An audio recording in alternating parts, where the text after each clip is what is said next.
Welcome, deep divers, to a bit of a different look at life here in Antigo in Langlade County. That's right. Today, we're digging into something pretty unique, the local police and sheriff reports from the past week. Yeah, think of it as pulling back the curtain on the day-to-day.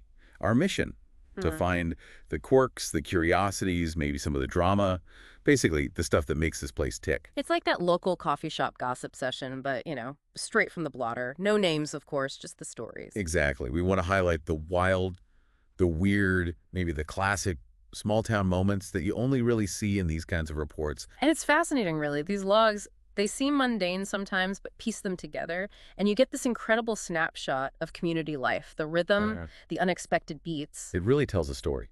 So let's jump right in. First up, on the road, off the rails, traffic Yeah. tales, and thrills.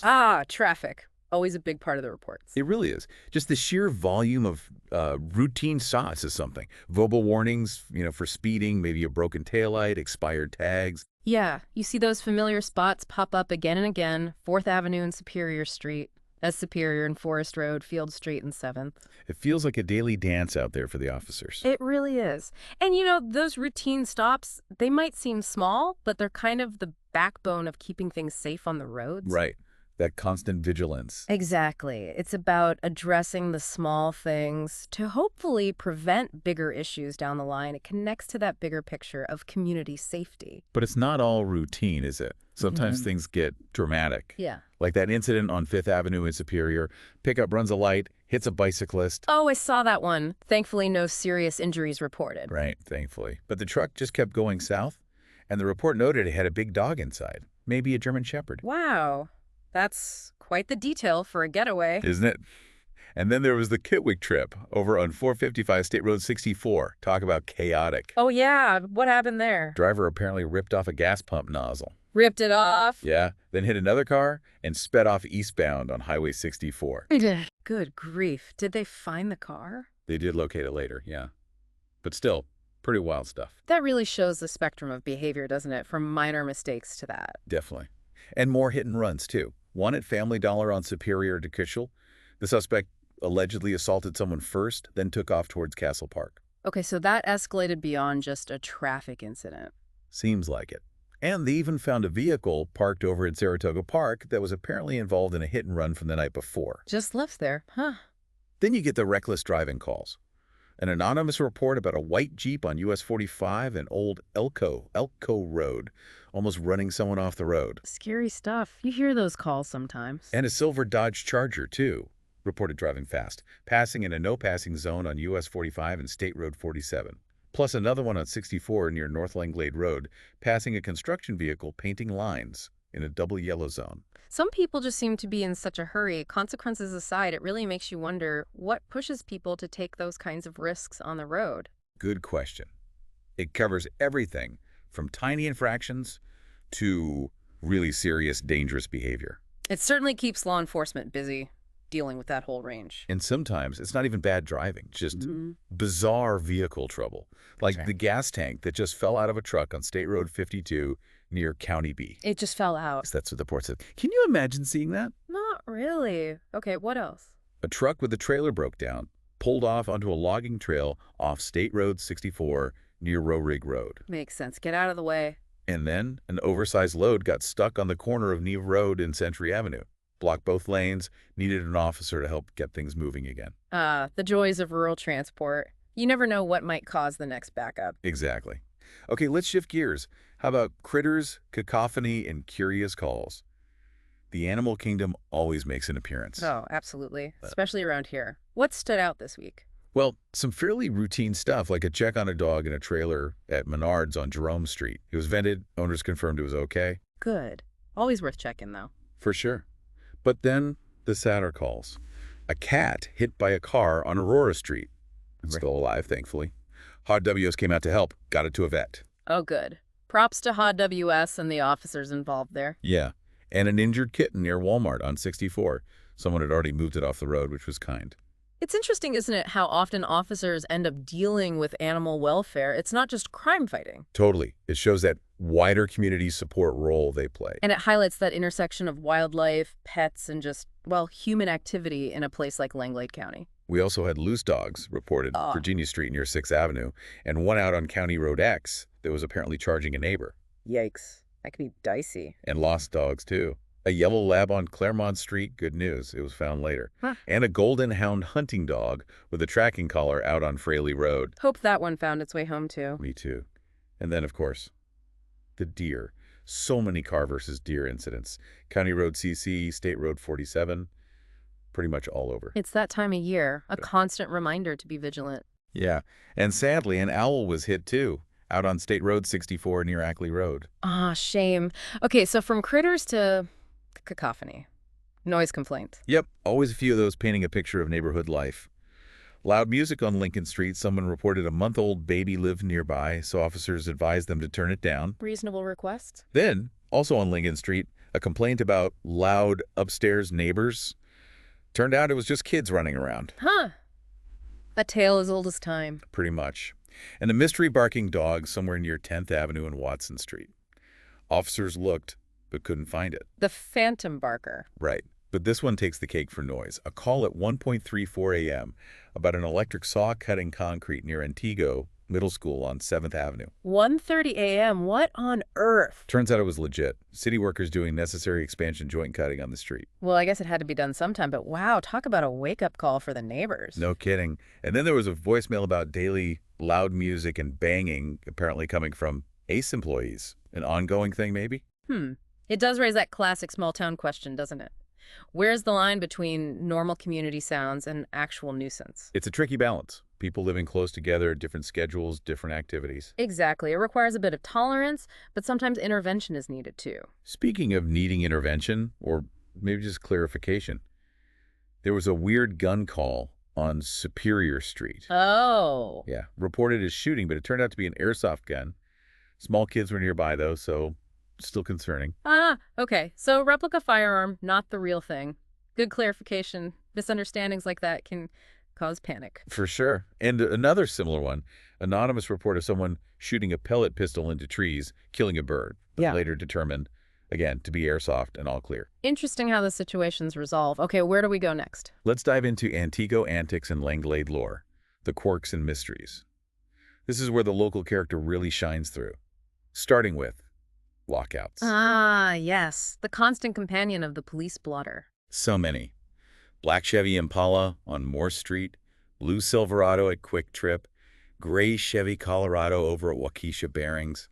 It's nonstop. It really is. What does that say about us, you think? Just forgetful, busy? Maybe a bit of both.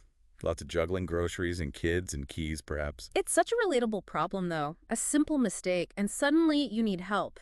It's a very human moment captured in the report. Totally. And my favorite lockout this week has to be the one at the Quick Trip on South Superior, number 815. Okay, what makes this one special?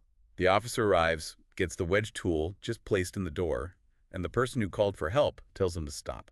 Why? Did they change their mind? Nope. They found the keys inside the store. Oh, you're kidding after calling the police? That's fantastic. Right. Sometimes the answer's right there. Now, on to thefts. They often have a very local feel. How so? Well, a wallet stolen from the lobby of the Langlade County Safety Building itself. Okay, that's bold. And someone on Lincoln Street reported pills missing from a hidden pill box. The report specifically notes that she had an idea of who took her pills. Ooh, juicy. Intrigue right there in the blotter. Isn't it? And more tools were also reported stolen from the safety building lobby again. Seems like a spot to watch your stuff. Apparently so. But here's a success story. A Schwinn bicycle reported stolen. The caller contacts the safety building, then later sees a kid riding the bike near 7th and Field. No way. Yes. Calls back, gives the description, purple sweatshirt, and an officer located the kid almost immediately. Wow. That's impressive. Quick work and great observation by the caller. Exactly. It really shows how that community connection helps sometimes. Yeah. Of course, you also have the more standard retail thefts, Walmart, Menards. Those pop up too. Right. Those are unfortunately common everywhere, but it's those local, smaller cases that are often resolved so fast thanks to people paying attention. Definitely. Okay, now for the really unique calls, the ones that make you go, huh. All right. Hit me with the weird stuff. A citizen comes into the safety building on Claremont Street, Mhm. asks an officer to inspect his vehicle. Why? Because it hadn't worked all day, and he wanted to make sure he wouldn't get into trouble. He wanted a preemptive vehicle inspection. to avoid a ticket later. Seems like it. You got to admire the proactivity, I Yeah, it's guess. certainly one way to approach it. Okay, what else? Someone lost their house keys downtown. Retorted them very specific description. Yellow diamond shape and railroad tracks on the key ring. Hope they found those. That's a very distinct key ring. Me too. Then, someone brought a whole collection of items into the safety building for disposal after cleaning out a place. Pills, green leaking material, vapes, even a needle. Wow, quite the haul for the disposal bin. Responsible disposal, at least. True. Now for the mysteries. Report of a hole approximately 30 feet from 2nd Avenue on Hudson Street. Officers went, looked around, Yeah, did not find any hole. a phantom pothole. Or maybe just a misunderstanding. Who knows? And this 911 hang-up from State Road 55 near Bostwick Lane. Dispatch called back, heard someone yell, "Freaking damn it," and then something like, "It will come back on its own when it's ready." Okay, what on earth could that be about? A computer? A Yeah. generator? So many possibilities. Right. Your guess is as good as mine. Then, criminal damage out on Oak Road. Very specific. Broken mirrors and a welcome sign. Sounds personal, maybe. Odd combination. And the adventures continue. A report from County Road B, person on the roof whose ladder gave out. Oh no, were they? Okay. Yeah, thankfully. Report says they just needed help getting down. Theo. Close call. Ladders are tricky. Tell me about it. Speaking of ladders, fire call on County Road C. A 46-year-old staying in a treehouse fell off a 7-foot ladder, leading from the head, felt dizzy. Fell from a ladder at a treehouse. Okay, that is definitely a unique Langlade County incident right there. Isn't it just? And an ongoing saga reported on County Road T. Teenager on a dirt bike, no lights, possibly blue and white, running up and down the road almost every night around 8 p.m., then turning into a field near the Ainsworth Town Hall. Ah, the nightly dirt bike run sounds like a recurring neighborhood fixture. Seems like it. And finally, this one from Horseshoe Bend Road. Callers saw on their security camera that a possible neighbor, someone with a new truck, was checking if they were home. Okay, a little unnerving. Yeah, but the caller specified they just wanted a deputy to check the area, no other action needed.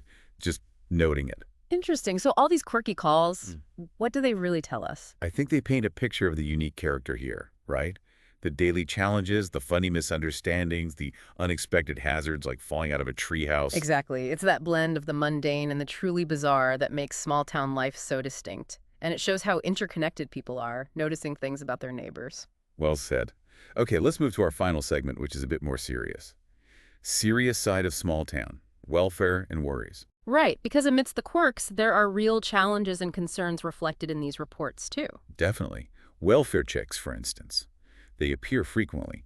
Calls sending officers to check on individuals on Charlotte Street, 5th Avenue. All over, really. And those are so crucial. If you connect that to the bigger picture, welfare checks act as a vital safety net. Yeah, officers looking out for folks who might be vulnerable or need help. It's proactive policing, often preventing bigger crises.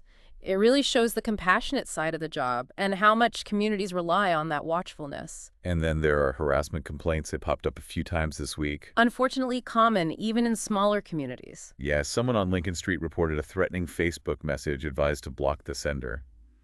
Another call on 6th Avenue about someone causing trouble between two other people. Interpersonal conflicts playing out. And these seemed particularly stressful reports from both Water Power Road and County Road TT about harassing text messages, specifically from a sister-in-law. That highlights something interesting, doesn't it? How technology mediates these disputes now. Yeah, it's not just face-to-face anymore. Exactly. What used to be maybe a shouting match or gossip over the fence is now happening via text, via social media. It changes the dynamic law enforcement has to deal with. Good point. And sadly, domestic incidents also show up. These are always tough calls.